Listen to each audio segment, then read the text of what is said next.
జ్యోతిష్య శాస్త్రంలో ఒక 4 రాసుల వారు మాత్రం చాలా డేంజర్ అనమాట. వీళ్ళ జోలికి ఎవరైనా సరే వెళ్ళకుండా ఉండడం చాలా చాలా మంచిది.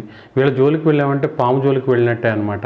ఎందుకంటే వీళ్ళు అది మనసులో పెట్టుకుని ఖచ్చితంగా పగ తీర్చుకోవడానికి ప్రయత్నించే అవకాశం కూడా ఎక్కువగా ఉంటుంది. వీళ్ళు ఎవరిని కావాలని బాధ పెట్టరు, కానీ వీళ్ళని బాధ పెట్టే వాళ్ళని మాత్రం అస్సలు వదలరు. అవకాశం చూసి వీళ్ళు వాళ్ళని గట్టిగా దెబ్బ కొట్టే అవకాశం ఉంటుందన్నమాట. ఏది ఏమైనా పగ పట్టారంటే పగ తీర్చుకునేదాకా వదలరు. తమ ప్రియమైన వారైతే సరే అస్సలు వదిలిపెట్టరు. ఆ రాశులు ఏంటో ఇప్పుడు మనం చూద్దాం. అందులో మొదటి రాశి మేషరాశి. మేషరాశి వారి జోలికి కూడా అస్సలు వెళ్ళొద్దు. ఈ రాశి వారికి హాని చేశారా, మీరు జీవితంలో వీళ్ళ వల్ల ఖచ్చితంగా ఇబ్బంది పడే అవకాశం ఉంటుంది. తర్వాత రాశి మిథున రాశి.